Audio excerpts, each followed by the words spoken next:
Agradeço a oportunidade de estar aqui com vocês, agradeço a todos e peço mais uma vez desculpas, né, pelo inconveniente da semana pretérita. Realmente eu não estava conseguindo falar de tão mal que eu conseguia respirar. E hoje, graças a Deus, 100% bem, para que a gente possa, então, aqui trazer essa temática tão importante e realmente combater essa narrativa, essa ideologia tão forte hoje em dia, né, no extremismo, que coloca em xeque aquilo que é mais fundamental para qualquer um de nós. Na verdade, antes de ser um direito fundamental, é um direito natural, que é o direito à vida. Confesso para vocês que sintetizar tudo que eu tenho para falar no tempo que nós temos à frente é uma tarefa muito árdua, né? Porque primeiro que é um tema que eu sou muito apaixonado e tenho uma dedicação de estudo muito grande. Segundo, porque nós temos aqui 4 eixos para analisar: ADPF, ADI, Estatuto do Nascituro, né? E particularmente aquilo que, no meu modo de ver, mais importante é entender realmente como começa a vida. Porque me parece que isso é preciso que fique bem registrado, por isso que eu sugiro a vocês que agora tenham em mãos um caderno ou papel e caneta, para que vocês anotem as premissas essenciais para, lá na frente, nós termos uma completa e perfeita compreensão do que eu vou dizer. Não adianta nada eu falar de ADPF, de ADI, que são arguição de descumprimento de preceito fundamental e ação direta de inconstitucionalidade, falar de Estatuto do Nascituro, se nós não entendermos exatamente essas premissas iniciais que eu vou estabelecer aqui. Claro que todas essas minhas considerações vão ser fundamentadas. Aqui não tem achismo. E é algo que eu sinto falta nas decisões judiciais, é essa lembrança da essência do direito. O convite que eu recebi é para falar sobre os aspectos jurídicos do aborto. Eu não tenho como falar do aborto sem falar do início da vida. E como tal, o direito sendo ciência, ele também precisa adentrar nesse pormenor. Porque senão nós somos levados a consequências e pensamentos de situações que não são científicas e meramente ideológicas. Ideologia e vida são incompatíveis. Porque ideologia não é ciência, vida é ciência. Então a gente precisa já separar o joio do trigo, ok? Essa é a premissa básica. Ideologia não é ciência, vida é ciência. Então vejam, pautado nisso, a própria análise científica, eu não vou adentrar nesse aspecto, porque vocês já tiveram aulas anteriores que fizeram essa entrada, deixaram para a gente esse gancho aqui muito bom, que é para falar exatamente da legitimidade, que a nossa análise de hoje é essa. A minha pergunta é, para que nós possamos, a partir de então, refletir, o que nós temos que entender como início da vida e a legitimidade que eu tenho, eu, Fagner, você, né, Julie, você, Isaura, você, Sueli, você, Raquel, você, Maria do Socorro, você, Leia, tem para decidir sobre a vida de outrem. Essa é a pergunta. Qual é a legitimidade que eu tenho para decidir sobre a vida de outrem? Mudando as palavras. Uma mulher engravida e ela tem a liberdade, essa é a pergunta, de decidir se ela vai continuar ou não com aquela vida que ela está a carregar dentro dela? Aí, certamente alguém vai pensar, e deve estar agora gerando uma certa confusão. Mas, Fagner, eu vou partir da premissa, então, de que aquilo que a mulher está carregando já é uma vida? Bom, exatamente, para responder essa pergunta, nós temos essa questão de extrema importância e, afinal, determinante, que é a pergunta-chave. Quando começa a vida?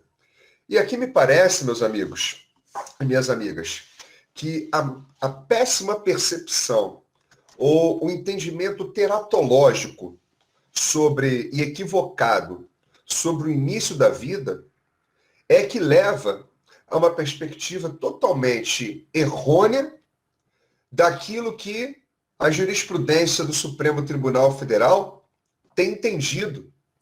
Porque, por exemplo, quando nós olharmos para a ADI 3510, que trouxe a questão do estudo, né, sobre as células-tronco embrionárias, sobre os embriões, era uma ação que impugnava algumas questões da lei de biossegurança, e falando exatamente sobre a possibilidade ou não do estudo dos embriões, se o estudo acerca dos embriões violaria ou não o direito à vida.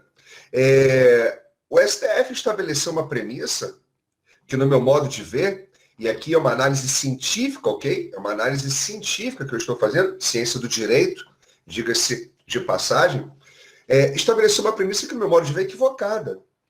Porque, se vocês tiverem a curiosidade, eu sugiro, merece leitura, o acórdão da ADI 3510, anota aí, ADI 3510. Leiam o acórdão. Eu mando para vocês depois no grupo o link desse acórdão para que vocês possam baixar e ler. Vale a pena ler, imprimir, sublinhar os pontos, mas com essa concepção que nós vamos trazer hoje aqui, pautada nessas premissas que nós estamos estabelecendo. Então veja, o que o Supremo falou ali, dentre outras coisas, que não é todo e qualquer estágio da vida humana, né, que deve ser considerado ali um bem jurídico, mas somente aquela vida que é concreta, ou seja, que é uma pessoa. Para mim, veja, o que aconteceu? E aí, me perdoem se alguém aqui pensa diferente, acredito que não, né? Mas uma coisa é uma pessoa, uma coisa é uma vida. Peguem para mim o artigo 5º da Constituição Federal. Entendo o que eu quero dizer, senhora Raquel, senhora Maria do Socorro e todos os colegas que estão aqui com a gente. Entendam o que eu quero dizer. Se vocês pegarem o artigo 5º da Constituição Federal, o caput do artigo 5º da Constituição Federal, ela vai dizer assim, ó, leia aí, se você puder me acompanhar. Todos são iguais perante a lei, sem distinção. Eu acho que eu posso compartilhar aqui, não posso? A tela? Eu estou com... Ou não, Julie? Isaura, é possível? Que aí eu compartilho aqui a Constituição. Posso? Pode Então sim, melhor professor. ainda. Fica à vontade. Vejam lá, me acompanha aqui, ó. Todos são iguais perante a lei, sem distinção de qualquer natureza, garantindo-se aos brasileiros e aos estrangeiros residentes no país a inviolabilidade do direito à vida. Direito à vida. Ele não está dizendo aqui que é a vida da pessoa humana. Ele diz aqui, ó, todos são iguais perante a lei, garantindo-se a inviolabilidade do direito à vida. Ele não está aqui me dizendo se essa vida é de uma pessoa humana. Ah, Fagner, mas eu posso pressupor que sim, em razão de ele estar falando aos brasileiros e aos estrangeiros. Mas ele está falando de brasileiros e estrangeiros, já no sentido de pessoa propriamente dita, porque o que acontece? Para o ordenamento jurídico brasileiro, a pessoa ela passa a ser considerada como tal a partir do momento que ela nasce com vida. É assim que o ordenamento jurídico entende como uma pessoa física, pessoa de carne e osso, pessoa natural. É a partir daquele momento que ela é considerada como uma pessoa. Mas veja, isso não pode me levar à compreensão de que a vida ela só começa quando há uma pessoa. Por isso que eu gosto sempre de trazer para análise a Convenção Americana de Direitos Humanos. Por quê? A Convenção Americana de Direitos Humanos, que também é conhecida como Pacto de São José da Costa Rica, ela foi internalizada pelo Brasil, ou seja, é uma convenção, ok, de âmbito e de aplicação internacional. E aí o Brasil fez o seguinte, não, eu vou ser signatário dessa convenção, e além de ser signatário, ou seja, assinar essa convenção, concordar com essa convenção, eu vou trazê-la para o nosso país. Eu vou internalizá-la, para que ela passe a fazer parte, dentro das nossas normas domésticas, do nosso conjunto normativo.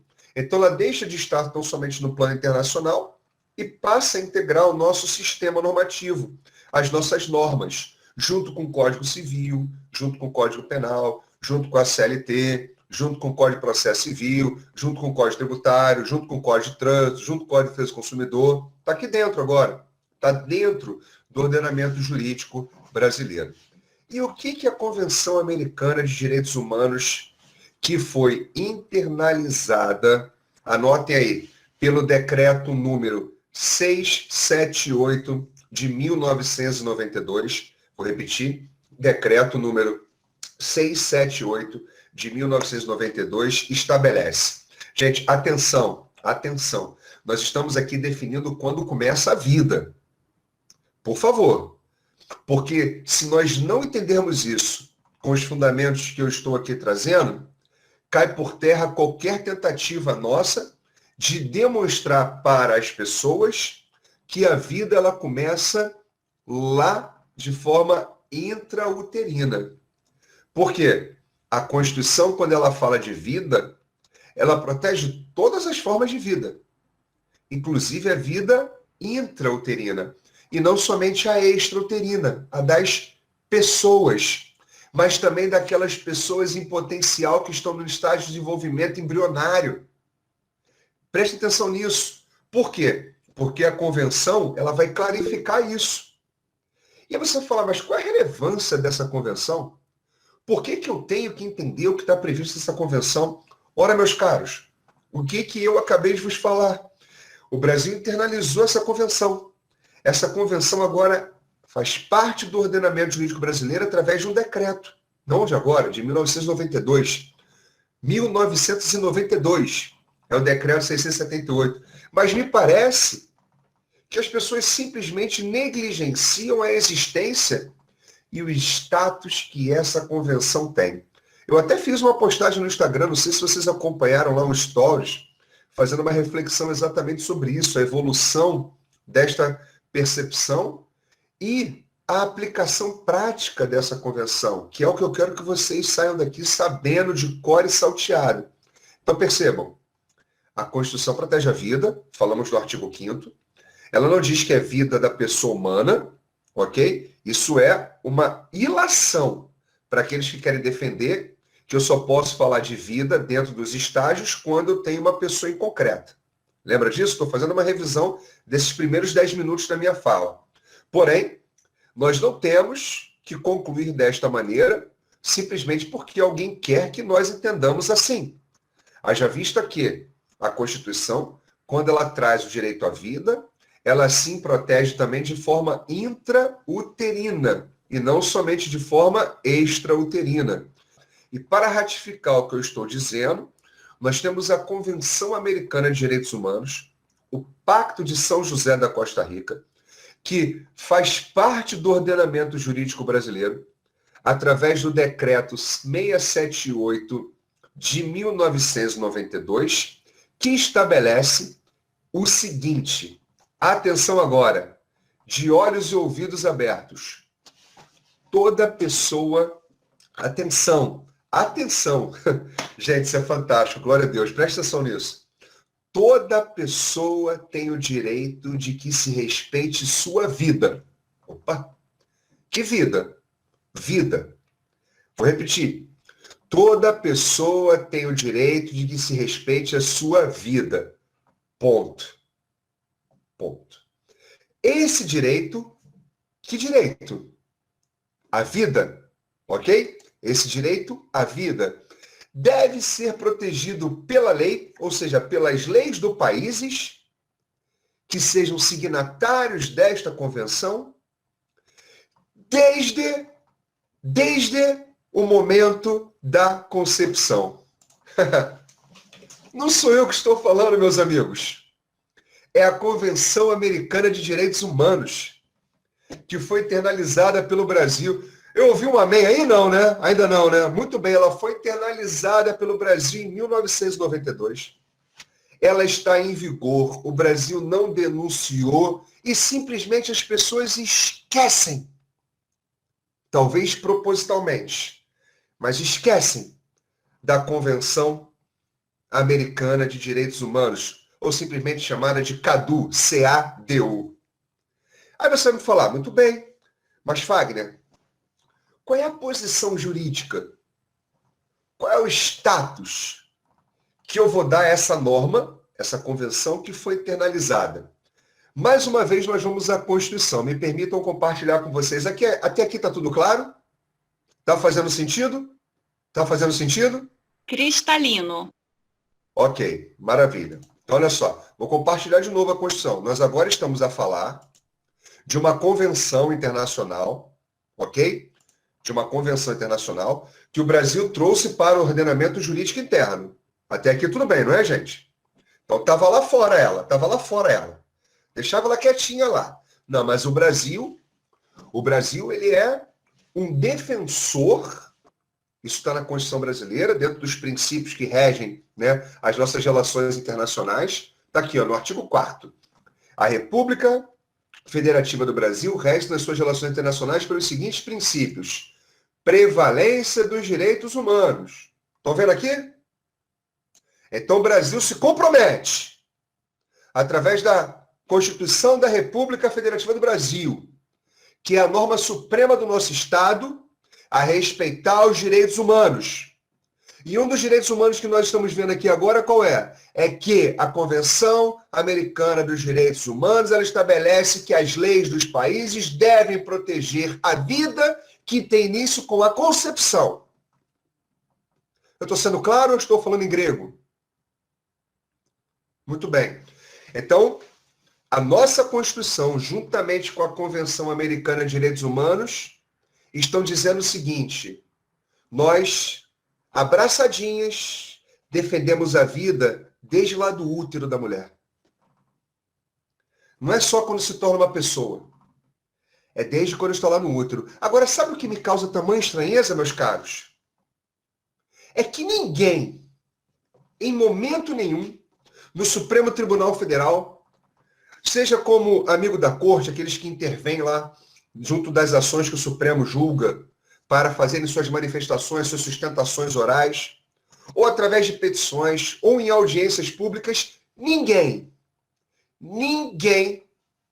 suscitou, ou levantou, ou questionou a inaplicabilidade da Convenção Americana de Direitos Humanos. Propositalmente. Mas veja, cabe a nós, como defensores do direito à vida, saber agora esses argumentos de uma forma concatenada, organizada, sistêmica e uníssona, para que assim tenhamos o que? Argumentos fidedignos com aquilo que a Constituição determina. Para que nós possamos, então, defender não com achismo, mas defender com fundamento, com análise científica, com fundamentos jurídicos. E não com aqueles fundamentos que o pessoal vê na internet. Não, é porque eu acho, não, é porque eu penso. Não. Pensar é ótimo. Entender é ótimo. Mas melhor do que pensar e do que entender é você ter um raciocínio para expressar aquilo que você entende, aquilo que você pensa. E com fundamento normativo, que é o que nós estamos fazendo aqui. Então eu quero que vocês saiam daqui aptos a se lá na frente falar, não, a Constituição admite, né, que seja aplicado o aborto. Ei, peraí. Vamos lá. Vou até parar a apresentação aqui, porque eu quero entrar numa outra premissa que nós precisamos estabelecer. Preste atenção no que eu vou falar. Rapidinho, antes de eu voltar nessa questão me lembra aqui, Júlio, Isaura, para voltar nessa questão do status da convenção, né, da CADU. Tá? Eu preciso, mas só fechar um parênteses aqui.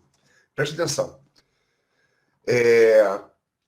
Quando a gente fala de nascituro, lembra da a convenção fala que tem que se proteger desde a concepção. Nascituro, que é aquele ser que está sendo desenvolvido no útero materno. Então, esse nascituro, obviamente, no estado intrauterino, ele é um humano. Mas é um humano em potencial. Não é ainda um humano em concreto, porque não é uma pessoa, ele não tem personalidade jurídica. Mas ele é um humano. Ele não é uma coisa que eu posso simplesmente descartar. Eu não descarto animais. Por que eu vou descartar uma vida humana que está em crescimento, em desenvolvimento. Vejam, percebam, eu já falei isso milhares de vezes aqui, quem está no meu Instagram já deve ter visto, quem não, vai saber agora. Não existe direito fundamental a abortar. Existe um direito fundamental à vida. Isso precisa ser bem definido. Não existe um direito fundamental à liberdade de tirar a vida das pessoas. Existe um direito fundamental e um direito humano à vida. É essa que tem que ser protegida.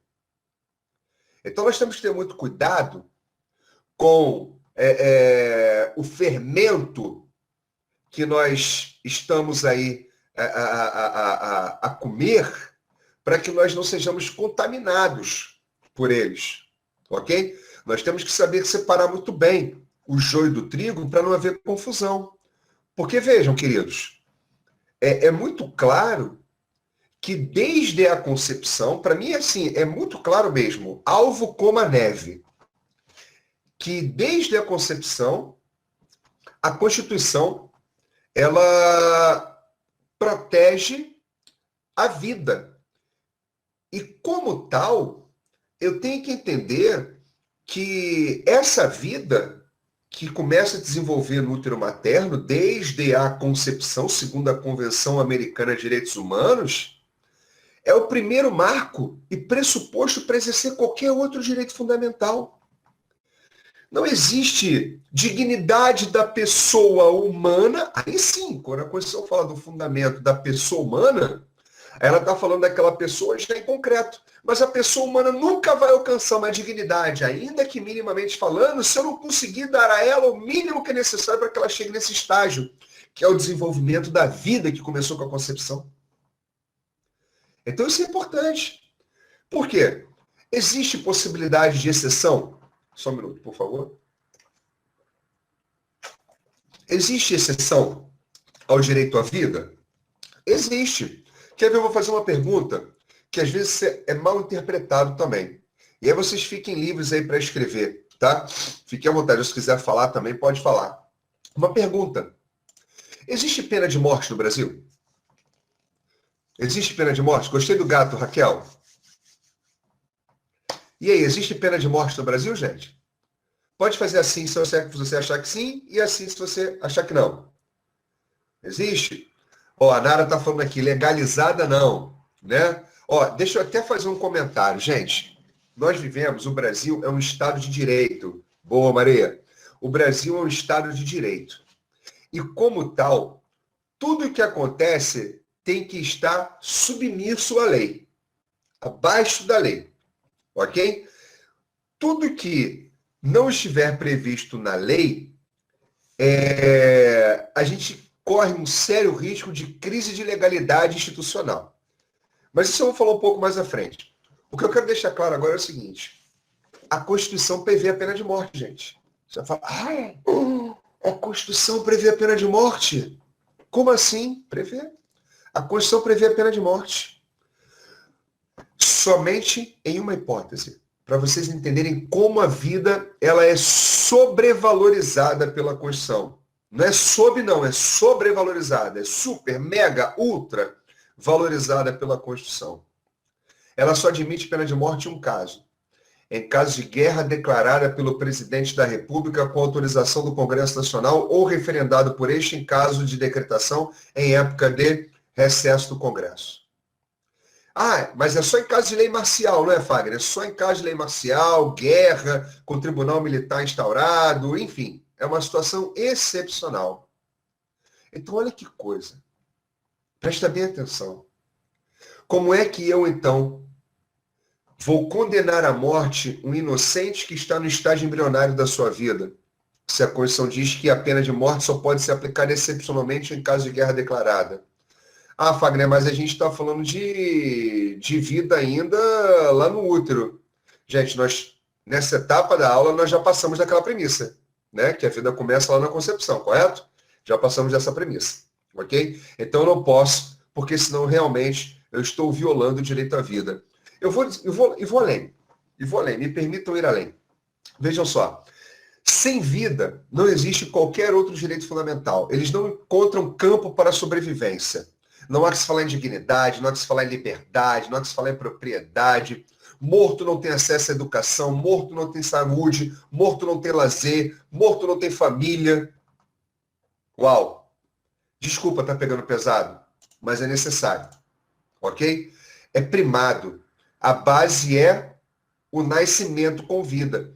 E para que eu possa nascer com vida, eu tenho que respeitar a vida, desde a concepção, para que haja efetivamente uma evolução nos seus estágios. E assim eu tenha, né, a concretização da pessoa humana. E olha bem, eu quero lembrar, certamente meus antecessores já deixaram isso aqui bem averbado, mas eu quero lembrar, e é importante lembrar, que por volta do 22º dia após a concepção, inicia-se o desenvolvimento do cérebro e do sistema nervoso. Lembram disso? Do tubo neural? A partir do 20º, já ouviram isso aqui, tenho certeza. Então, veja, eu não consigo, e aí é uma confissão minha, tá, gente? É uma confissão minha. Eu não consigo jamais imaginar a possibilidade de realmente a retirada de uma vida intrauterina, que é o aborto, sendo algo normal, algo que a gente possa falar com bastante naturalidade.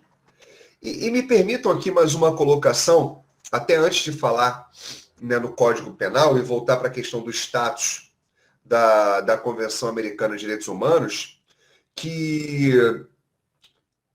o aborto, embora seja um assunto, né, às vezes um tanto quanto ainda maculado, ele não é um assunto só de mulheres. Desculpa, tá bom? Eu tenho meu lugar de fala aqui também, porque a vida é um assunto que interessa a todos, e não somente às mulheres. Então me perdoa se você pensa assim, tá? Mas é um assunto que diz respeito a mim, é um assunto de respeito a você, é um assunto de respeito ao Papa, ao pastor, né, ao Pai de Santo, seja lá quem for. É um assunto de respeito a todos, porque todos nós temos interesse na discussão central, que é sobre a vida. A outra questão, tá, que é importante, e até porque numa democracia todos os assuntos são interesse de todos, ok? Todos os assuntos são interesse de todos. E uma outra questão também, que às vezes é muito inconciliável, é que as pessoas falam, o aborto já é autorizado por lei. Ei, alto lá, alto lá. Existe previsão legal da vedação à prática ao aborto.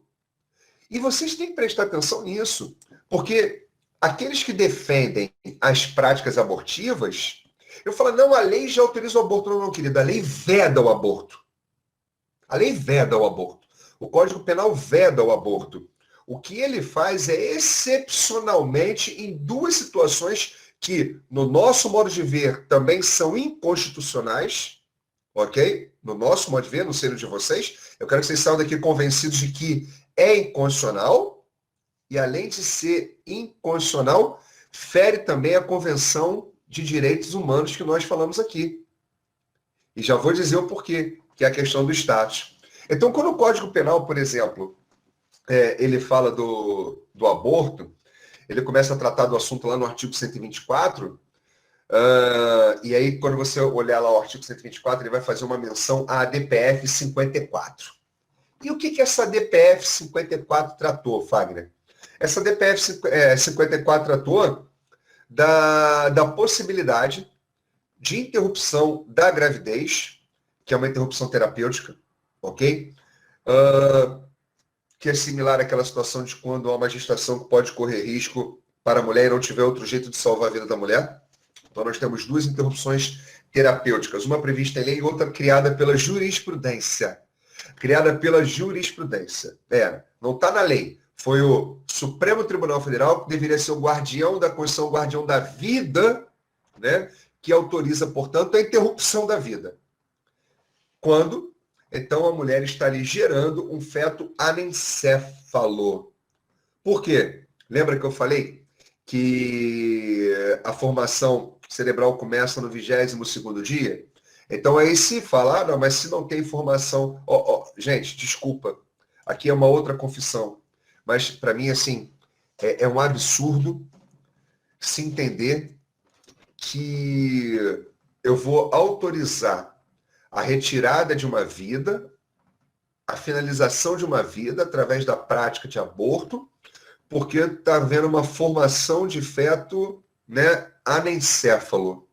É uma faculdade da mulher? Sem dúvida. Não é uma obrigação.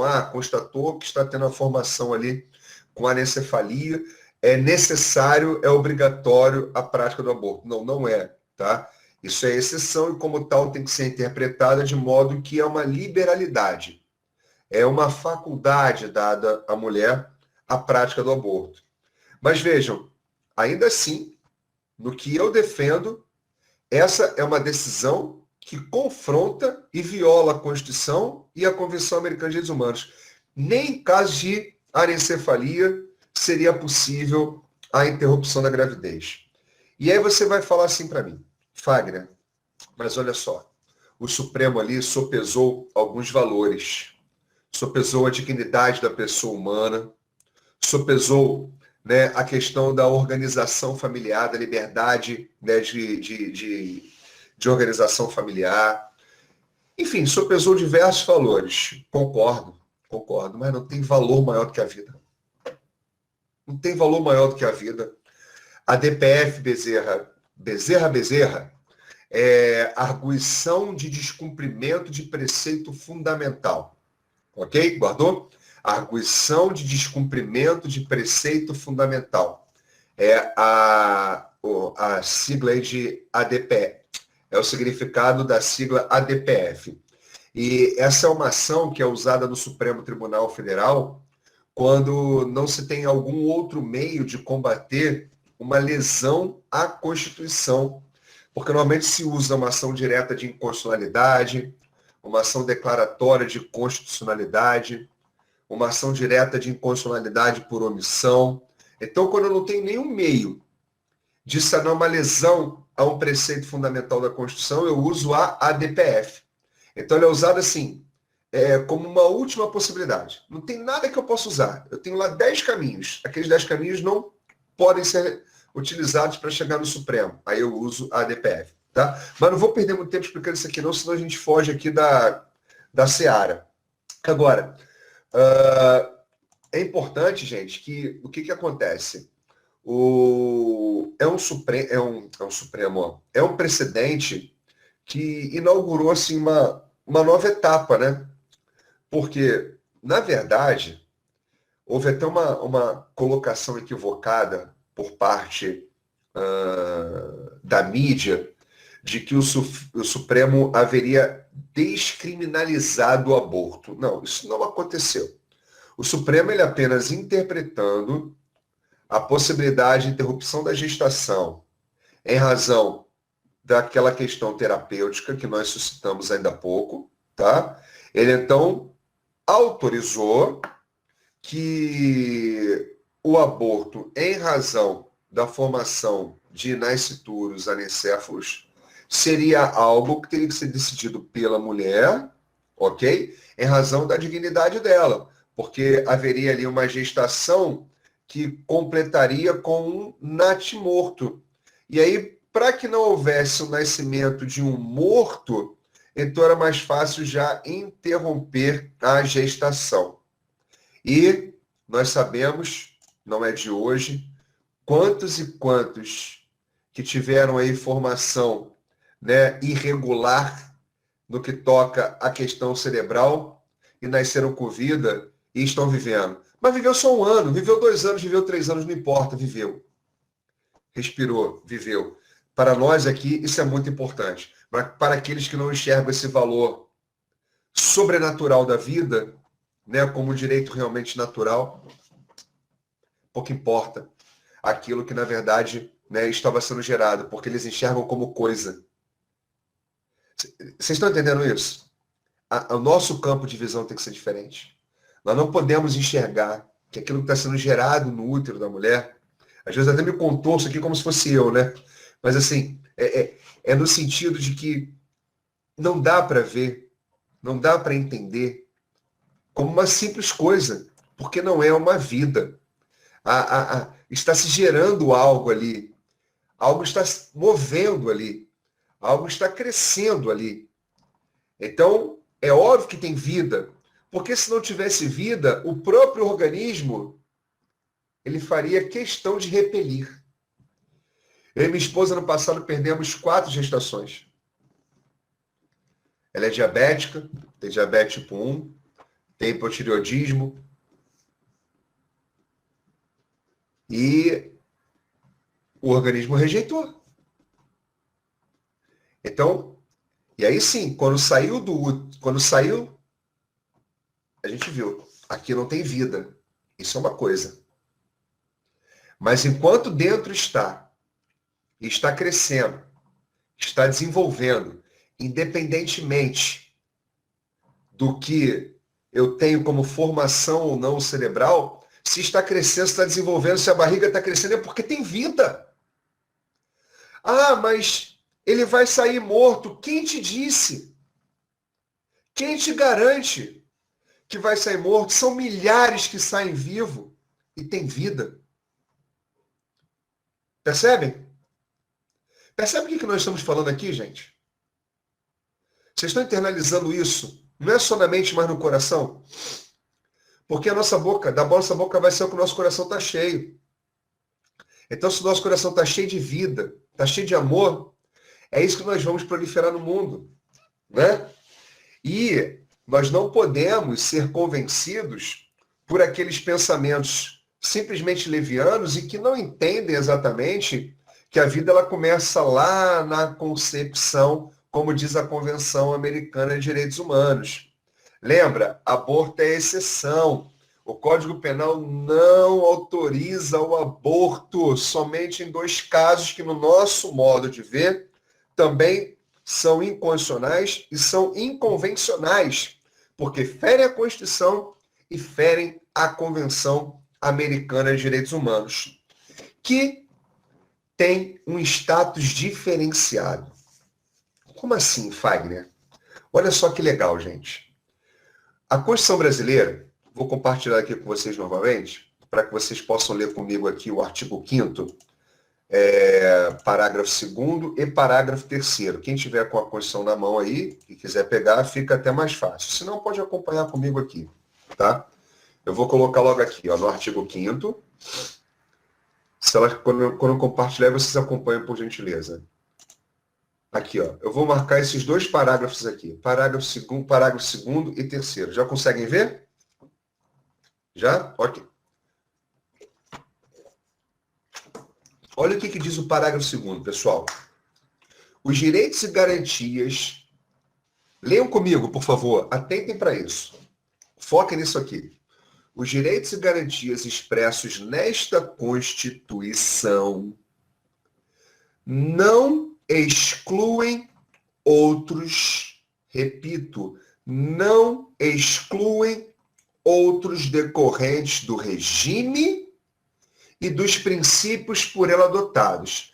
Lembrem que um dos princípios de regência do Brasil nas suas relações internacionais é a prevalência dos direitos humanos, vírgula, ou dos tratados internacionais em que a República Federativa do Brasil seja parte. Maravilha. Está resolvido o nosso problema. Por quê? Os direitos e garantias previstos na Constituição não são taxativos, são exemplificativos. O que eu estou dizendo? Que os que estão aqui na Constituição são só alguns. Existem milhares de outros direitos que não estão aqui. Mas que o Brasil diz que deve ser aplicado. O Brasil diz pela Constituição que tem que ser aplicado. Para tanto, o Brasil também pode, inclusive, aderir a tratados e convenções internacionais e esses tratados e convenções internacionais serem aplicados internamente, que é o caso da nossa Convenção Americana de Direitos Humanos. E aí, meu querido Carlos Alberto, olha que coisa interessante. Quando esse tratado, quando essa convenção foi internalizada lá pelo decreto 678 de 1992, toda vez que uma norma dessa ela é internalizada, ela entra através de decreto presidencial e ela tem um status de lei ordinária. Ou seja, ela está abaixo da Constituição, ok? Há uma hierarquia de normas, ela estaria abaixo da Constituição. Só que o que acontece? Presta atenção nisso. Presta atenção nisso, que isso é muito importante. O Supremo Tribunal Federal, anotem aí se vocês quiserem anotar, o Supremo Tribunal Federal, no habeas corpus número 90.172, habeas corpus 90.172, e no recurso extraordinário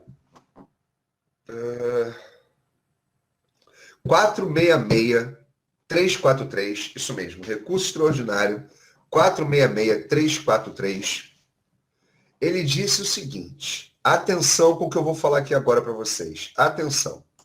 Imagina uma pirâmide, Aqui em cima, na ponta, lá no ápice da pirâmide, está a Constituição. É a lei suprema. Ninguém pode estar acima dela. Tudo bem? Ninguém acima da Constituição. A Constituição, ela tem hegemonia, ela tem supremacia sobre as demais normas. Pode anotar aí para você. Princípio da supremacia constitucional. Ela está acima de todas as leis. Tudo que vem abaixo dela, nós vamos chamar de infraconstitucional. Ok? Infraconstitucional. Então, vê como é simples. Essa convenção internacional que o Brasil ratificou e internalizou, ela entrou no Brasil acima da Constituição ou abaixo da Constituição? Abaixo da Constituição. Muito bem. Legal. Então, se ela está abaixo da Constituição e está hierarquicamente junto com as outras leis, quando eu tenho conflito de leis, como é que a gente resolve o conflito de leis? Norma posterior revoga a inferior. Não é o caso, porque o Código Penal tem natureza de lei ordinária. Ok? Está acompanhando comigo? O Código Penal, que autoriza excepcionalmente o aborto, lembra? Quando é decorrente de estupro, quando a gravidez decorre de estupro ou em aborto terapêutico, lembra? 2 casos de exceção? Muito bem. Então, esse decreto 678 tem status de lei ordinária, então tem status igual ao Código Penal, então não vou aplicar ela. Ok? Eu posso resolver pelo critério cronológico. Ou seja, a lei nova revoga a lei anterior, só que no caso aqui é um decreto, quando seja incompatível. Como cadê decreto, não é uma lei ordinária propriamente dita, então, em doutrina entendeu-se que decreto não revogaria a lei ordinária, embora tenha controvérsia sobre isso. E, por fim, o critério da especialidade. Eu tenho uma lei especial que se aplica em prejuízo da lei geral. Não é o caso aqui também. Então, como é que eu resolveria isso? De uma forma bem simples. O Supremo, nesses julgamentos que eu citei para vocês, fez assim, gente. Preste atenção nisso, isso é fantástico. É mais um argumento para você. A Constituição não está aqui no ápice da pirâmide? Não está? Tudo que é abaixo da Constituição é infraconstitucional. Aí, o que o Supremo definiu nesses 2 casos aí? Tem outros casos, né? Esses são os casos emblemáticos onde se discutiu embrionariamente essa situação. Ele fala assim, olha, as normas internacionais sobre direitos humanos, se elas entrarem no Brasil e forem aprovadas pelo rito das emendas constitucionais, a nossa própria Constituição diz que elas vão ter status de norma constitucional. Tudo bem? Então, olha só, são 2 coisas diferentes. Quando eu tenho uma norma, presta atenção, uma convenção internacional sobre direitos humanos, ou um tratado internacional sobre direitos humanos, e eles passam a fazer parte do nosso ordenamento, e foram aprovados pelo rito de tramitação das emendas constitucionais, eles vão ter o mesmo status das emendas, vão estar lá no nível da Constituição. Mas quando eles não são aprovados pelo rito das emendas, aí eles vão ter status infraconstitucional, mas supralegal. Então, lembra da pirâmide? Deixa eu tentar mostrar num papel para você. que aí vai ficar mais fácil. Eu tenho aqui a pirâmide, que é a pirâmide de Kelsen, tá? Olha aqui, ó. É como se eu estivesse falando aqui. Tá dando para ver a pirâmide aqui? Tá dando para ver, gente? Aqui em cima estaria a Constituição, certo? Na parte de cima. Tudo para baixo aqui é infraconstitucional. Então eu vou criar aqui embaixo da Constituição um outro status, chamado de supralegal. Coloca na tua pirâmide aí. Supralegal. Olha aqui como é que vai mudar agora. Vê se você consegue enxergar aqui, ó. No ápice da pirâmide está a Constituição. Abaixo da Constituição estão os tratados e convenções internacionais sobre direitos humanos. Vou repetir. Abaixo da Constituição, com caráter de norma supralegal, estão os tratados e convenções internacionais sobre direitos humanos que não foram aprovados pelo rito das emendas constitucionais. E abaixo das normas supralegais, no nosso exemplo aqui, está o Código Penal, que é uma lei ordinária. E aí você vai me perguntar, e daí? E daí? Que se essa convenção que nós acabamos de falar, que é a Convenção de Direitos Humanos, que fala que a lei deve proteger desde a concepção à vida, tudo que está abaixo aqui e fere essa norma é inaplicável. Então, o que eu estou dizendo para você mudando as palavras? As previsões no Código Penal de prática abortiva ferem, além de ferir a Convenção, ferem também a Constituição, porque a base dessa daqui é a própria Constituição. Então, além de ser inconstitucional, é inconvencional. Então, ó, vocês entenderam essa particularidade? A Constituição está no ápice, abaixo da Constituição tem as normas, convenções e tratados internacionais que versam sobre direitos humanos, que não foram aprovados pelo rito das emendas, e que tem superioridade sobre todas as demais leis do país, exceto sobre a Constituição. Então, tudo que está abaixo das normas de natureza supralegal, que vão de encontro com essas normas, não podem mais ser aplicadas. É o que o ex-ministro do Supremo Tribunal Federal, o ministro Marco Aurélio de Mello, disse que é o efeito paralisante. Então, vejam, as duas hipóteses que o Código Penal prevê, que autoriza para a prática de aborto, elas são inconstitucionais e inconvencionais. Perceberam isso ou não, gente? Deu para entender? Isso aqui eu estou expondo para vocês um raciocínio fundamentado. Eu não estou vindo com achismo, eu estou mostrando para vocês. Dentro da Constituição e da Convenção, ok? O raciocínio que nos leva a essa conclusão. Agora, você vai me perguntar, Fagner, mas olha só, tudo bem, eu entendi essa proteção, entendi a natureza e o status da Convenção Americana de Direitos Humanos, mas, veja só, você não acha que, juridicamente falando, o direito à vida, ele precisava, né, essa proteção do nascituro precisaria de mais detalhamentos? Concordo, concordo. Questões que a ADI, que decidiu o estudo das células embrionárias, inclusive ali, gente, olha que coisa louca, né? Dali daquela ADI, a gente extrai que existiriam 3 realidades. Dizem eles, os ministros lá que julgaram. Não foi unanimidade, foi maioria, mas eles disseram o seguinte. A grosso modo, embrião é embrião, feto é feto, e pessoa humana é pessoa humana. Então eles dizem o seguinte, disseram lá o seguinte, não existe pessoa humana embrionária, mas embrião de pessoa humana. Ou seja, o embrião não é nada. Mas sem o embrião, pessoa humana não existe. Então o embrião é tudo. Guardou isso? Guardou isso? Vocês entenderam isso? Eles disseram lá, olha, não sei o que eu estou dizendo, eles disseram lá.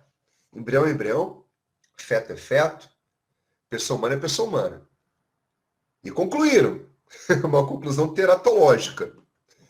Não existe pessoa humana embrionária, mas embrião de pessoa humana. Porém, não existiria pessoa humana se não fosse o embrião. E aí eles falaram mais, olha, o embrião que é falado lá na Lei de Biossegurança Nacional, que é o in vitro, né, apenas, não é aquele que está no endométrio para fim de desenvolvimento, e ali eles focaram exatamente nisso, que é o in vitro, não é uma vida, porque ele não tem como se desenvolver por si só. Aí fizeram toda uma análise ali, né, pautada, né, na medicina, que tem que haver, né, o caminhar do embrião até que chegue lá no útero, seja colado no endométrio para que haja desenvolvimento. Ok, tudo bem. Não tem terminação nervosa, ok. Mas deixa eu contar uma coisa para vocês, e vocês já devem saber disso também, porque certamente meus predecessores deixaram registrado. O embrião tem DNA. Eu estou falando alguma aberração aqui? Não, né? Amém. O embrião tem DNA. Então, se o embrião tem DNA, ele tem, sabe o que, dona Maria do Socorro? Vida. Vida. É ali uma pessoa humana que está começando a se desenvolver. Gente, eu fico muito feliz porque, assim, eu fico até arrepiado, sabe? Porque nós estamos falando de fundamentos que nos dão paz. Porque quando alguém chega para mim e fala assim, não, eu sou a favor do aborto, aí vamos sentar para conversar. Não dá para conversar agora não. Peraí, vamos conversar, me convence. Talvez você me convença a ser favorável ao aborto. Não, vamos conversar. Porque tá com medo, né? É mais fácil eu te convencer no sentido contrário, né? Aí, ó, sua cor, exatamente, aqui, ó. Mas é isso, porque quando você tem paz nos seus fundamentos, você não trabalha com achismo, você trabalha com convicção. E convicção, meus amigos, é aquilo que tem raiz, sabe? Né? Aquela semente que enraiza. E quando está enraizado, para cortar, é muito difícil. É muito difícil, né? Por isso que é importante que a gente entenda exatamente o que nós estamos aqui falando, né? Para não incorrermos aí, né, numa aplicação totalmente errada, para ser mais tranquilo, sobre essa questão aí da prática abortiva. Então eu estava falando o seguinte, que realmente o nascituro precisa de uma proteção. E aí nós temos hoje, tramitando no Congresso Nacional, o famoso Estatuto do Nascituro, que é o PL 478 de 2007. E olha que coisa legal. O que eu acabei de falar para vocês, eu vou trazer, em resumo, dois aspectos aqui do projeto, tá? Do projeto de lei, do PL 478. Primeiro, vale a pena ler, depois pede para Júlio, coloca no grupo para que eles possam ler, né, o PL, o projeto de lei, eu acho que é interessante, porque eu vou trazer esses dois pontos aqui. O primeiro, nascituro, uau, isso é fantástico. Nascituro é o ser humano concebido, mas ainda não nascido. Eu vou repetir, gente, porque isso é tremendo. Nascituro é o ser humano concebido, mas ainda não nascido. Sabe por quê? Lá já há um DNA. Lá no embrião tem DNA. Quando o óvulo e o esperma se encontram, uau, é festa. É festa porque ali surge um novo DNA. Cada pessoa é uma pessoa. Não é isso? Em DNA. Todos somos iguais. Todos somos iguais. Mas, na questão de formação, cada um tem um DNA. Então, o embrião, evidentemente, ele tem um DNA e, por isso, ele tem que ser considerado, sem dúvida, como uma vida à parte, uma vida autônoma, mas que, por enquanto, ele precisa de alguém que o auxilie no seu desenvolvimento. Ah, mas então, quando ele precisa de alguém para auxiliar no desenvolvimento, então, na verdade, não pode ser tratado como vida. Então, uma criança que nasce com vida é o quê, então? Ela precisa de alguém que auxilie no desenvolvimento. Não é isso? Então, assim, são umas certas posições totalmente incoerentes que a gente escuta por aí.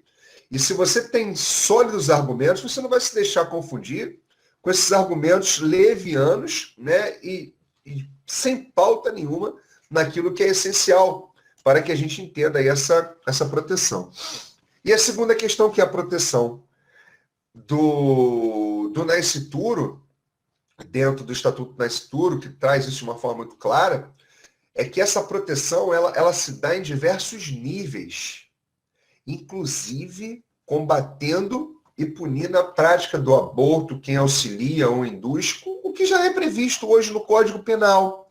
Só que a ideia é que haja uma penalidade ou penalidades mais draconianas, mais severas, ok? Além, obviamente, por exemplo, lá no Código Penal, se não me falha a memória, é o artigo 126, ele vai dizer lá que provocar aborto com consentimento da gestante gera pena de reclusão de 1 a 4 anos. Provocar aborto sem consentimento da gestante. Eu posso estar confundindo aqui os artigos 124, 125, 126, mas está por ali, tá, gente? Quando provoca o aborto sem o consentimento da gestante, aí já tem uma reclusão de 3 a 10 anos. E tem ali a forma qualificada e tudo mais. Só que aí o que acontece? Ele abre aquelas exceções que nós já citamos. É o aborto necessário, terapêutico, né? Perdão. Quando não há outro meio de salvar a vida da gestante. E o aborto em caso de gravidez resultante de estupro. Né? E nós entendemos aí que mesmo nesses casos, a situação, né, é pela manutenção da vida, porque para tudo tem jeito, só não tem jeito para a morte. Né? Para tudo tem jeito, só não tem jeito para a morte. Então, é claro que eu estou falando aqui com médicos, com enfermeiros, com juristas, cada qual com as suas vivências, cada qual com os seus princípios, cada qual com as suas criações. Mas eu acho que quando alguma coisa faz com que a gente converge, fica mais fácil da gente ter entendimentos. Eu acho que todos aqui convergimos para que a vida é um direito que deve ser ultramente protegido, né? E por nós defendido. E por isso, uma coisa que é muito peculiar no âmbito médico, né, e da enfermagem, e que eu vi que vocês suscitaram isso, e me parece que essa situação ainda não pôde ser explorada, é a escusa de consciência. Quem é médico e enfermeiro aí, levanta a mão. Né? Tem um monte de gente aí, né? Tem professores também, tudo mais, muito bem. Então, olha só. Beleza, Andréia, maravilha, Raquel, muito bom. Então, olha só. Constituição de novo. Constituição de novo. Vocês já ouviram falar de escusa de consciência? Já? Alguns já devem ter ouvido falar de objeção de consciência. Só que o que acontece? Não adianta nada. Desculpa, gente. E aqui eu não estou falando no sentido pejorativo. Por favor, não me interpretem mal. Não é isso, tá? Eu volto a dizer. Vida é ciência.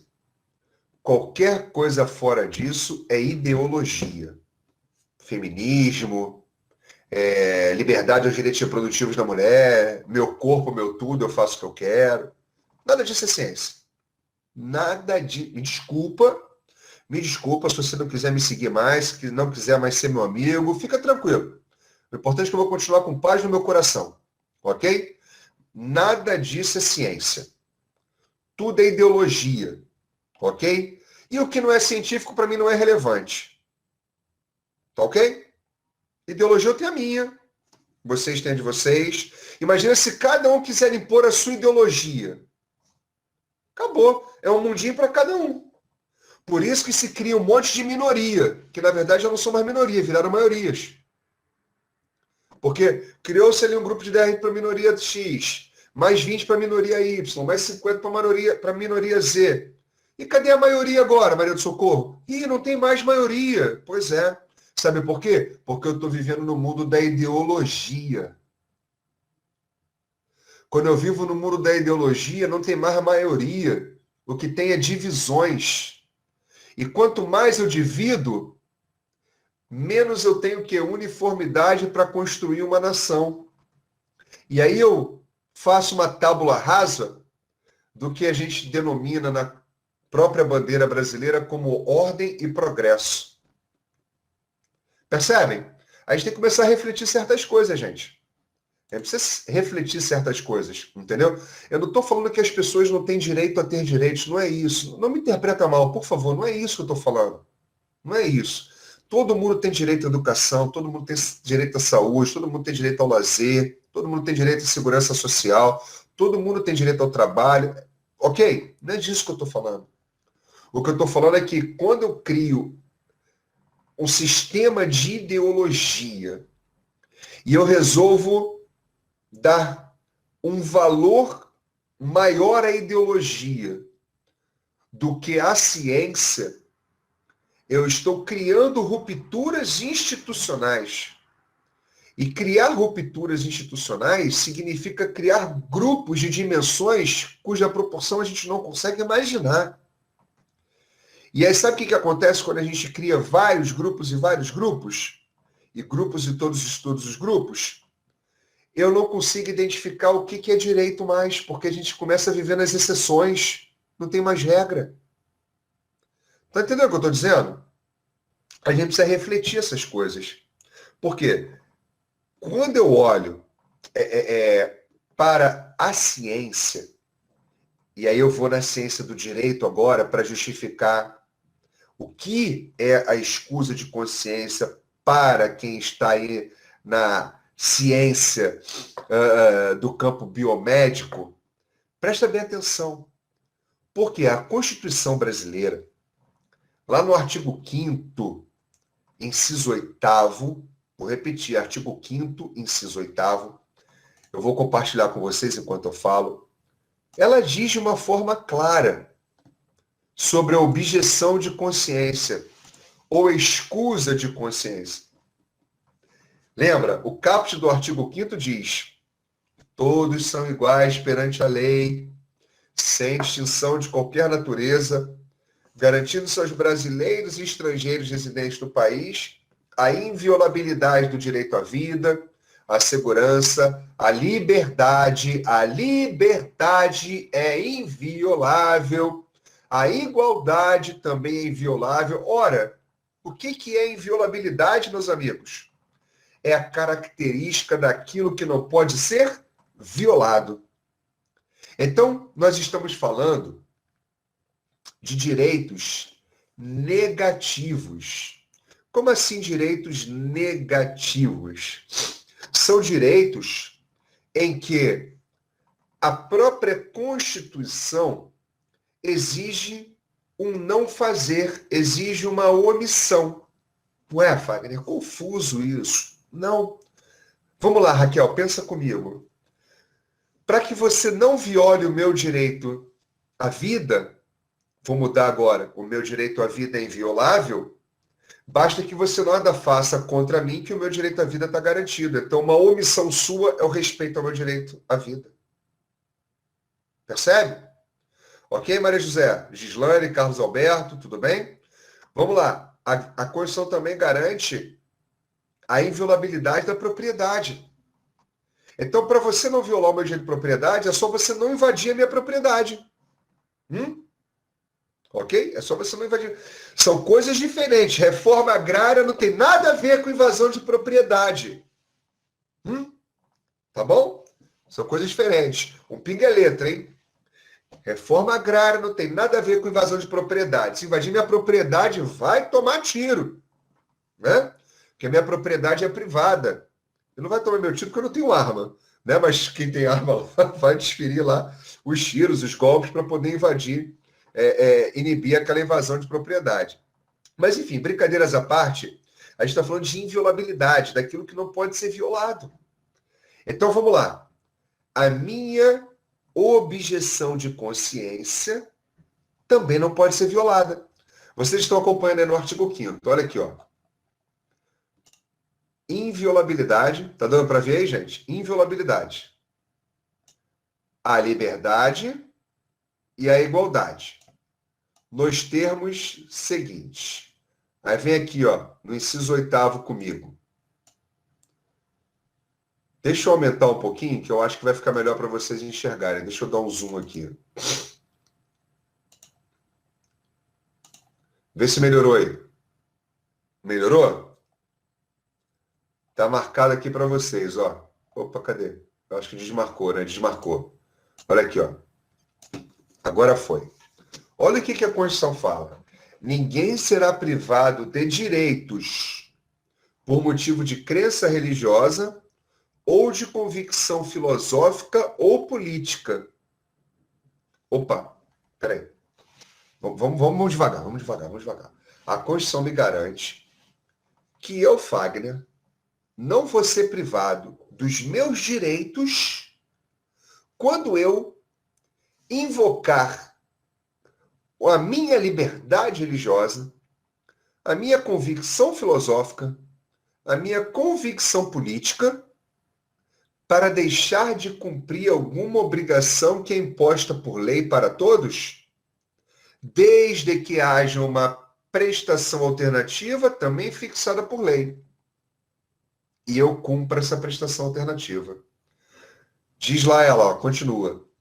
Ninguém será privado de direitos por motivo de crença religiosa, de convicção política ou filosófica, salvo se as invocar para eximir-se de obrigação legal a todos imposta e recusar-se a cumprir prestação alternativa fixada em lei. Vou dar um exemplo. O rapaz com 17 anos vai lá se alista nas Forças Armadas. Tem que se alistar. É um dever legal. Aí ele se alista. É convocado. E aí ele fala o seguinte, olha só, eu não posso servir as Forças Armadas porque eu sou testemunho de Jeová. Ok. Tem todo um procedimento para que ele comprove que ele é testemunho de Jeová. E as testemunhas de Jeová, por questões religiosas, não podem pegar em armas, não podem servir as Forças Armadas, ok? No sentido aí militar propriamente dito, bélico, considerando a expressão própria. E aí tem todo um procedimento para que ele simplesmente comprove que ele é realmente testemunho de Jeová, ok? E aí o que acontece? Ele vai ser isento do serviço militar, mas ele tem que cumprir uma obrigação alternativa prevista em lei. Então, preste atenção. Ele invocou a liberdade religiosa dele para deixar de cumprir uma obrigação imposta por lei, que é a obrigação militar, mas ele tem que cumprir uma alternativa para que ele não seja privado de direitos. Entenderam? Ok? Só que essa alternativa tem que ser fixada em lei. Então, vamos lá? Resumindo agora, eu tenho que cumprir uma obrigação prevista na lei, ok? Mas, por uma questão filosófica, eu quero me excusar de cumprir aquela obrigação legal. Posso. Vai ter um procedimento para comprovar que aquela minha excusa é legítima, ok? Comprovei que a minha excusa é legítima, agora eu tenho que cumprir a alternativa fixada na lei. Ok, fui lá cumprir a alternativa. Tô quite? Agora, exerci a escusa de consciência, comprovei a minha escusa de consciência e falei, quero cumprir a obrigação alternativa. Aí o Estado vem e fala para mim, lamento, mas para essa situação não tem alternativa.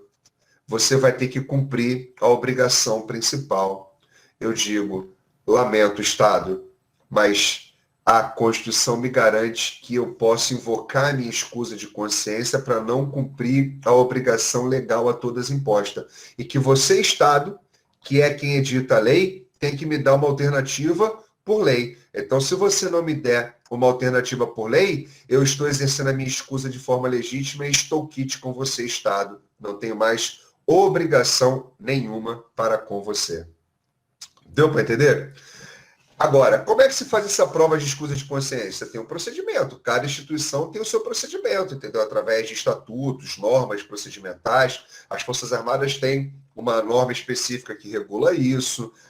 Enfim, isso vai depender de cada um. Se não tiver nenhum procedimento, se instaura um. Você mesmo vai peticionar. Olha, vai apresentar uma justificativa junto à administração, né, do local ou a entidade que seja ali responsável por analisar isso. Olha, eu venho requerer aqui a minha escusa de consciência para não cumprir a obrigação tal, por isso, e segue as minhas provas documentais, requeiro também, se for o caso, produção de prova testemunhal, para materializar mais ainda a minha escusa de consciência e fico à disposição para cumprir uma obrigação alternativa prevista em lei. Ponto. Olha, está aqui a tua escusa, está justificada, recebemos, legitimamos a tua escusa, Só que você não tem alternativa, tem que cumprir a principal. Lamento. Se não tem alternativa, eu estou livre da principal porque a Constituição assim me assegura. Deu Professor, para entender? uma dúvida. No caso do médico, Vou o chegar lá, vou médico... chegar lá, vou chegar Ah, lá, vou chegar lá. perfeito, perfeito. É exatamente. Eu estou justificando aqui com base na Constituição Federal exatamente para entrar nesse mérito, né? Para fazer sentido. Até aqui está tudo entendido? Deu para perceber? Aí o que, que vai acontecer? Né? Quando a gente chega, Júlio, nessa parte aí médica, eu quero deixar claro logo uma coisa, gente.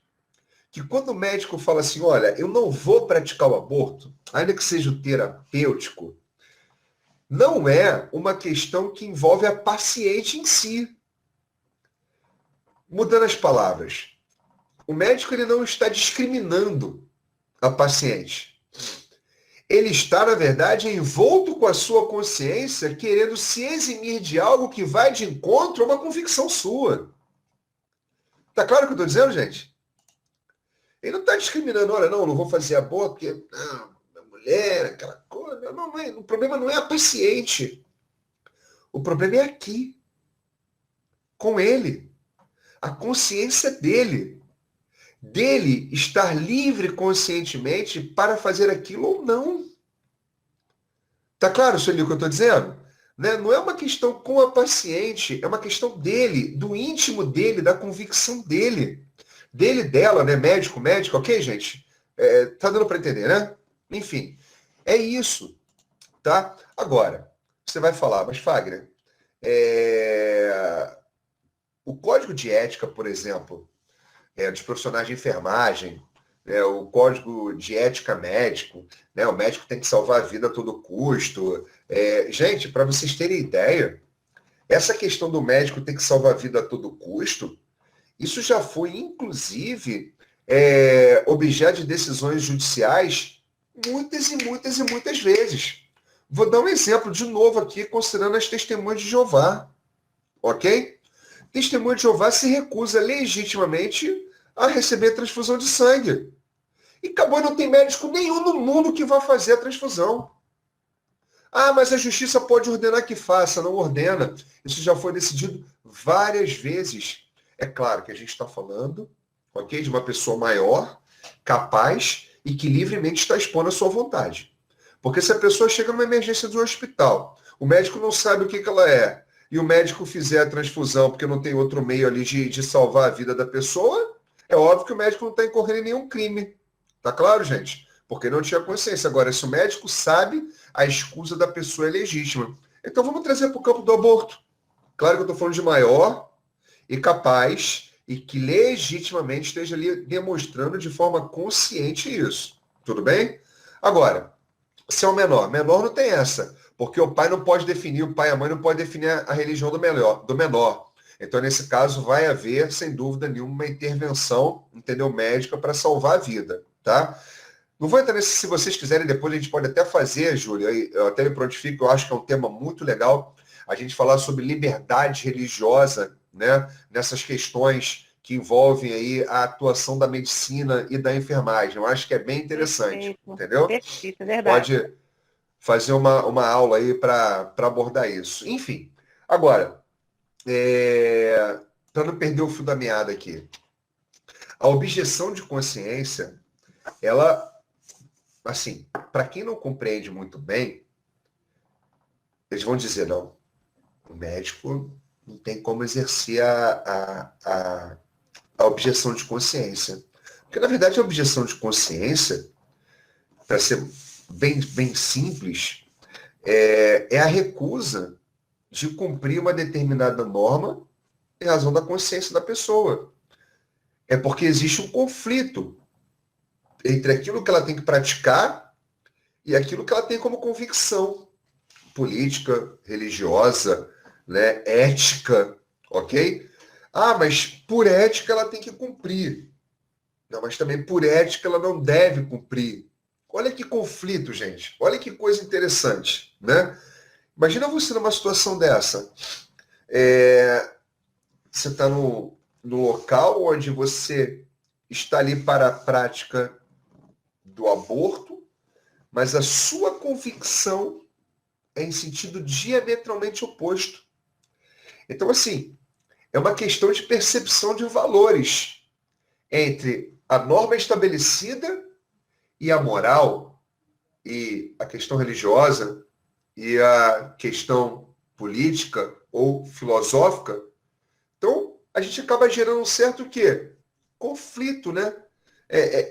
Há uma oposição, realmente, entre esses valores. E aí, Professor, eu só uma dúvida que surgiu. No caso de um profissional da saúde sofrer demissão em virtude dessa escusa de consciência, essa demissão poderia ser considerada uma espécie de assédio moral? Existe algum tipo de penalidade para o hospital, para a empresa que demite um funcionário da saúde que está exercendo seu direito constitucional de objeção de consciência? Então, a minha conclusão é a seguinte, que a prática de qualquer ato que venha a violar a garantia constitucional, o direito fundamental à objeção de consciência, é uma prática discriminatória.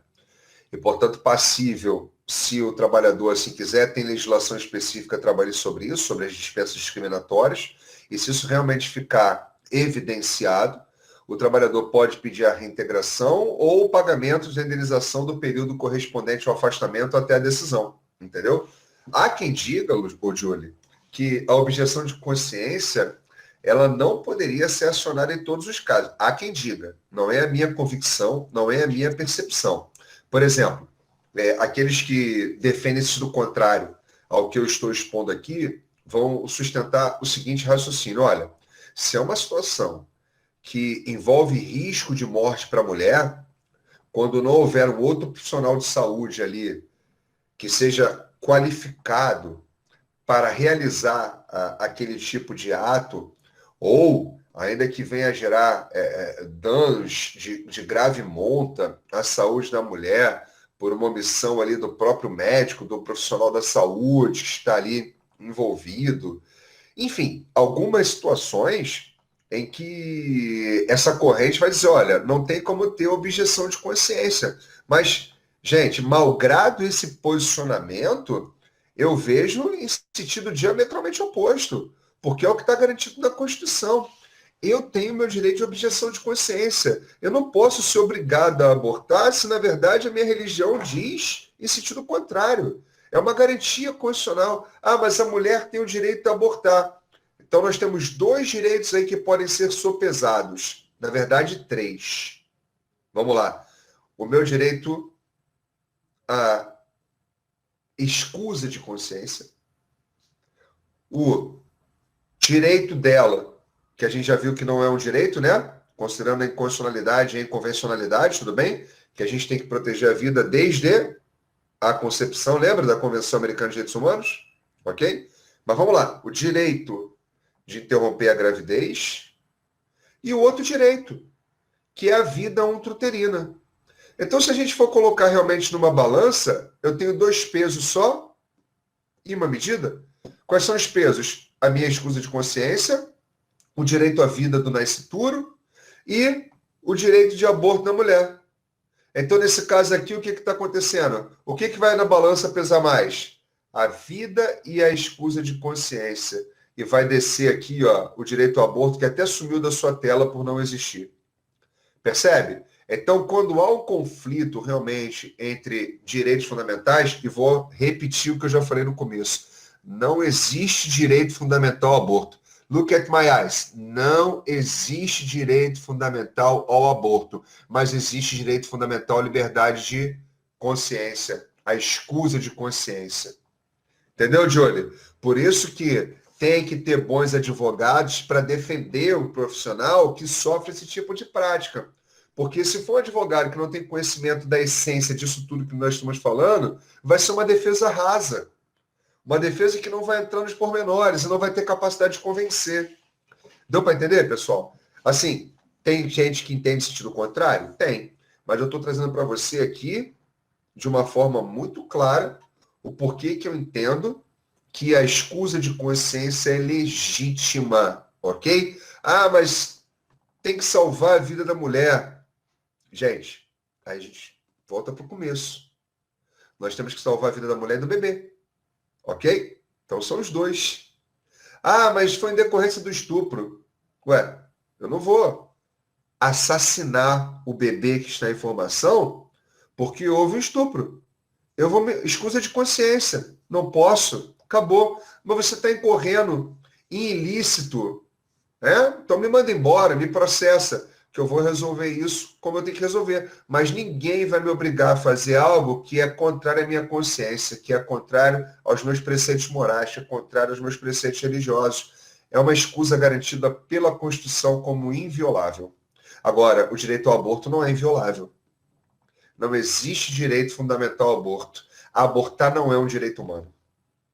E assim, eu termino a minha fala, queridos. A vida é um direito humano e fundamental. E tudo aquilo que vai de encontro a esse direito é mera falácia e ideologia, não tem campo jurídico para prevalecer. Tá bom? Bom, eu espero aí que vocês tenham captado a mensagem, entendido essas premissas que nós estabelecemos. Fico à disposição se dúvidas existirem, seja por uma mensagem privada lá no WhatsApp, não tem problema. Quem ainda não segue no Instagram, quiser seguir, sigam lá para acompanhar aí as nossas defesas, né? Quais são os nossos núcleos de defesa. E, Júlio, obrigado mais uma vez pelo convite, obrigado por essa oportunidade de estar aqui com pessoas, né, que realmente estão preocupadas com os argumentos jurídicos e legítimos e científicos para defender a vida e não usar meramente argumentos falaciosos e pautados em ideologias. Obrigado a todos aí pela presença, pelo carinho, pela atenção e continuemos juntos aí nesse nosso propósito, gente.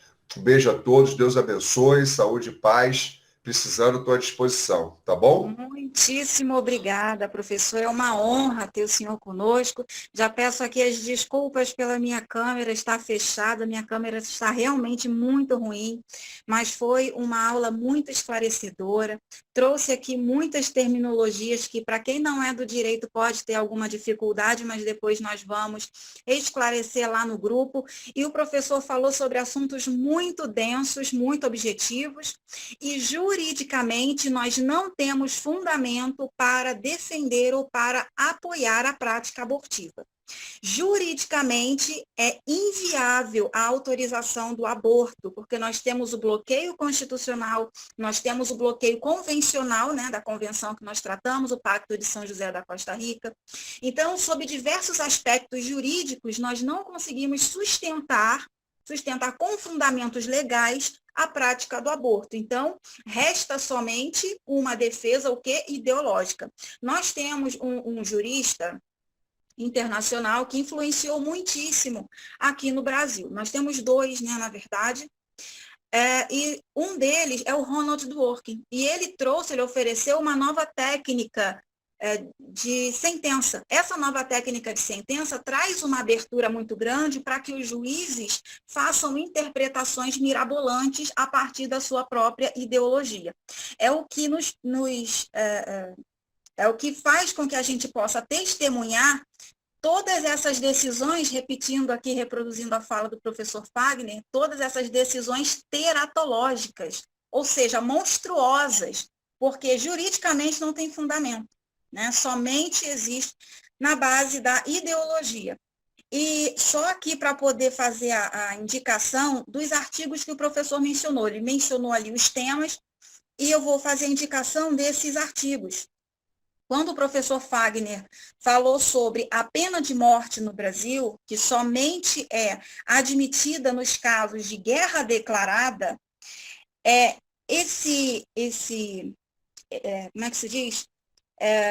Esse indicativo, ele está lá no artigo 5º, inciso 47, a linha A, que diz que não haverá penas de morte, salvo, ou seja, exceto em caso de guerra declarada nos termos do artigo 84.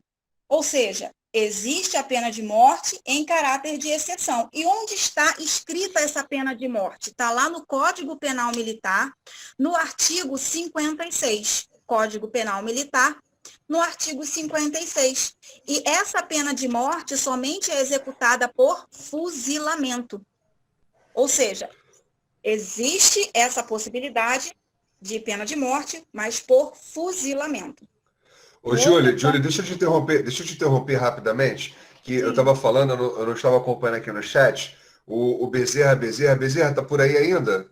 Puder ligar a câmera aí para... Ah, é o meu querido Bezerra, olha ali com a camisa da seleção, agora sim, identifiquei. Ele perguntou assim, Fagner, se é inconstitucional, por que que é autorizado? Perfeito, meu amigo. Sabe por quê? A minha resposta é bem simples. Lembra do Cazuza?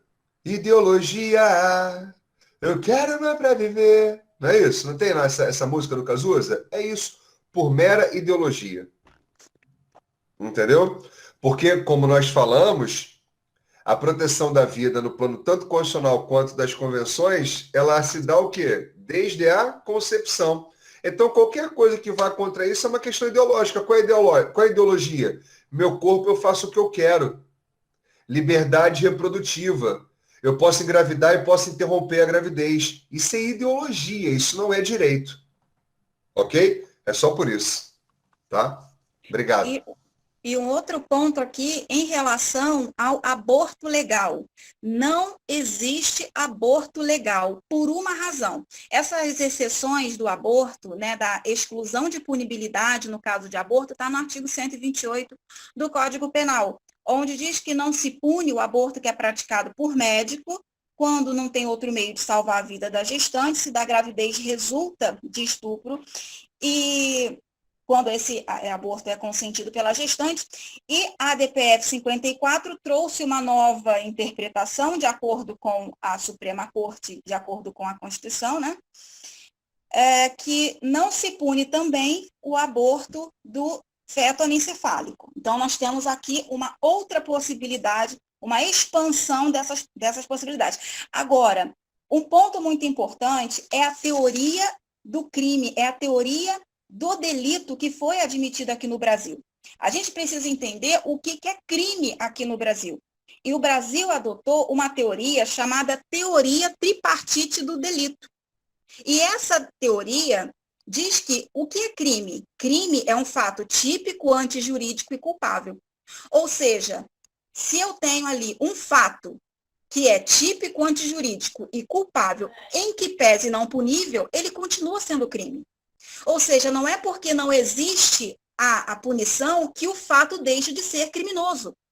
O fato continua sendo criminoso. Um outro exemplo que a gente pode usar para ilustrar é o caso do artigo 181 do Código Penal, onde isenta de pena, por exemplo, quem comete um dos crimes contra o patrimônio, por exemplo, furto, roubo. Esses crimes eles não são punidos se um ascendente cometer contra um descendente, ou se um descendente cometer contra um ascendente. Ou seja, se o seu filho roubar o seu salário, furtar o dinheiro da sua bolsa, ele não será punido, artigo 181 do Código Penal. E por que não existe essa punibilidade? A gente pode falar de roubo legal? Chega a ser até ridículo, né? A gente pode falar de furto legal? Não existe furto legal. Não é porque não existe a punição, não é porque tem uma excludente de punibilidade que a gente está falando de uma situação legalizada. Então, a mesma lógica, a gente vai aplicar ao aborto. Nós temos também no artigo 121, o artigo 121 do Código Penal, ele vai falar sobre o crime contra a vida. O artigo 121 fala sobre o homicídio.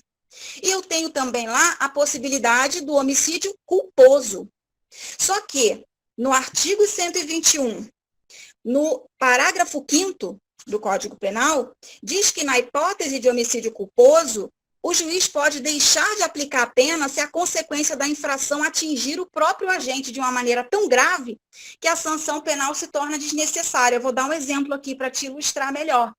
Um pai, por exemplo, que vai tirar o carro da garagem, não verifica como é que se fala? O retrovisor, e sem querer esmaga o filho contra a parede. Isso já aconteceu, existe jurisprudência sobre isso. E ele próprio mata o próprio filho. Isso é um homicídio culposo. Só que o fato de haver matado o próprio filho é uma penalidade tão intensa, tão grande, tão colossal para esse pai, que a aplicação de pena pelo Estado se torna desnecessária. Então, a gente tem também essa possibilidade de exclusão de punibilidade. Aí, por isso, a gente pode falar que existe homicídio legal? Não. O fato de um crime não ter como consequência uma pena, uma punição, não significa que ele seja descriminalizado. Conseguiram entender aqui a lógica? Então, não existe, só aqui para reafirmar, não existe aborto legal. E alguém perguntou em algum momento aí do chat, em relação ao aborto feito pelo médico quando não tem outro meio de salvar a gestante. O que acontece? Esse inciso aqui, ele foi inserido para proteger o médico de incorrer no artigo 124. Vamos lá, 124. Não, 125, que o professor Fagner mencionou. Provocar o aborto sem o consentimento da gestante, ele tem uma pena de reclusão de 3 a 10 anos. Então, esse inciso aqui, primeiro, do artigo 128, que exclui a punibilidade do médico, que provoca um aborto para salvar a vida da gestante, é para proteger esse médico. Mas não porque ele tenha o dolo de matar aquela criança. A intenção dele não é de morte, a intenção dele é de salvamento. Ele quer salvar a gestante e a consequência desse salvamento pode ser a morte desse feto, pode ser a morte desse bebê. Mas ele não tem o dolo propriamente dito. O que é dolo? Para quem não é aqui do direito, dolo, ele é um elemento que, para existir, precisa da conjugação de outros 2 elementos, que é o elemento volitivo, a vontade, e o elemento intelectual. Ou seja, eu tenho a consciência do que eu estou fazendo, eu tenho a consciência desse resultado que eu quero atingir, né? Que é o resultado morte, que é o resultado aborto. Então, nesse caso, aqui do artigo 128, inciso 1º, eu não tenho nem o elemento dolo. Esse inciso 1º aqui, ele nem precisaria estar no Código Penal. Por quê? Porque não existe aborto culposo.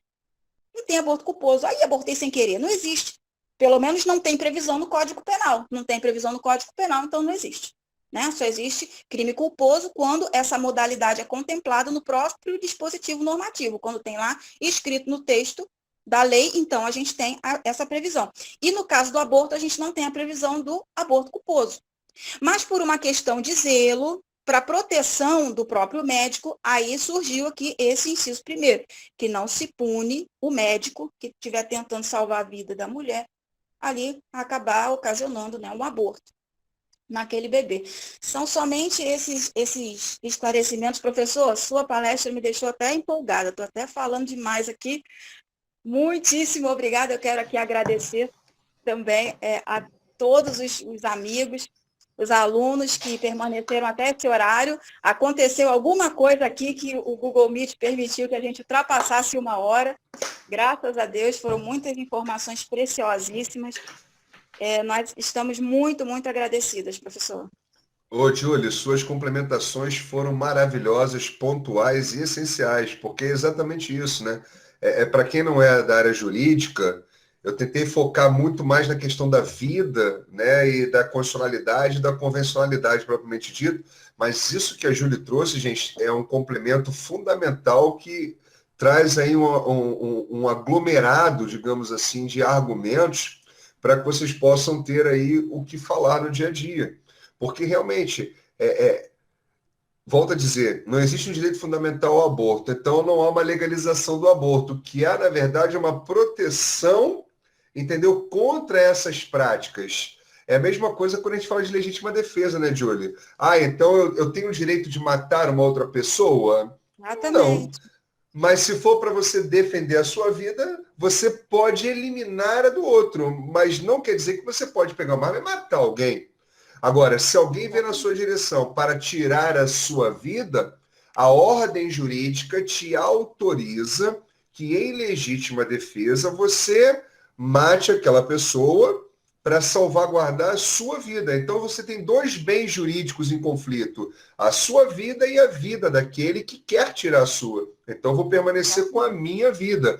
Ah, então eu pratiquei um crime? Sim, a tua conduta ela é antijurídica, você matou alguém, mas você só não vai ser punido porque foi em legítima defesa. Perceberam? Para ficar mais clara a compreensão de tudo que ela falou agora com relação ao aborto e as previsões penais acerca?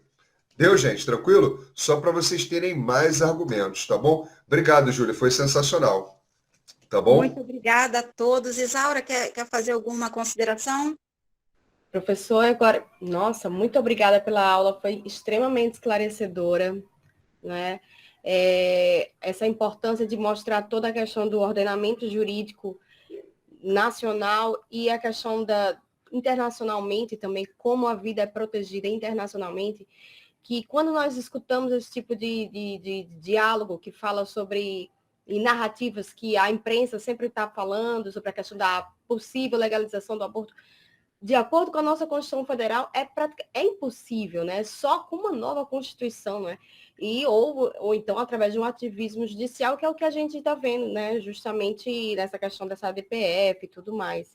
Mas nós torcemos muito, né, para que seja passado, né, essa questão do Estatuto Nascituro e que realmente as pessoas se conscientizem muito sobre a questão da defesa da vida, né, acima de qualquer ideologia, que o professor falou bastante, né, porque a gente sabe que é o que está impondo, né, justamente isso, é a imposição de uma ideologia acima de qualquer direito natural à vida. Mas nós estamos aqui seguindo firme, fazendo a nossa posição aqui, o nosso dever, que é conscientizar as pessoas e falar a verdade, né? As pessoas falam muito, né? As feministas, esses grupos que são pró-aborto internacionais, que impõem justamente essa agenda, eles falam muito sobre o direito da mulher e falam do aborto de uma forma romantizada, né? E descaracterizando, desumanizando o feto, o ser humano ali em desenvolvimento, não querem que a gente fale, né, exatamente sobre isso e não querem que a gente mostre exatamente imagens e fotos, né, do como é esse procedimento, que é, na verdade, um assassinato, né? Eles ficam extremamente irados, né, quando a gente mostra, mas a gente tem que mostrar a verdade. E é essa a verdade que a gente está fazendo aqui, mostrando aqui no nosso curso de defesa da vida. Isaura, só mais um comentário. O que você falou é importante. E, gente, nós não vamos conseguir mudar um estado e um país. Não vamos. Nós não vamos mudar a concepção, né, do Rio de Janeiro, de São Paulo, do Espírito Santo, do Brasil como um todo de uma vez. Então nós temos que começar humildemente. Nós vamos mudar a concepção daqueles que estão ao nosso redor e ao redor. Nós vamos mudar a concepção dos alunos na escola. Nós vamos mudar a concepção dos pais dos alunos daquela escola, né? Nós vamos mudar um bairro, nós vamos mudar uma região administrativa, depois nós vamos mudar um bairro, depois de mudar um bairro nós mudamos uma cidade, mudar uma cidade nós mudamos um estado, e aí sim nós vamos mudando um país e vamos mudar o mundo, né? No que toca a essa questão da vida propriamente dita. Não adianta ir pela força, nós temos que ir pela convicção. Entendeu? É pela convicção que a gente faz e planta raízes. E quando você planta raiz, é difícil de destruir. Por isso que o que eu estou fazendo esse complemento à fala da Isaura, porque realmente, né, o discurso é bonito, é romantizado. Agora, quando você olha realmente a realidade do que é isso, você vê que é uma grande máscara que é só para esconder o que é efetivamente a própria realidade da prática, né? Muitíssimo obrigada mais uma vez, professor. Obrigada a todos os alunos. Nós encerramos aqui a nossa aula 3 de maneira magnífica. Obrigada, um beijo para todo mundo. Uma boa noite. Obrigado a todos mais uma vez. Boa noite, até a próxima e sigo à disposição. Amém.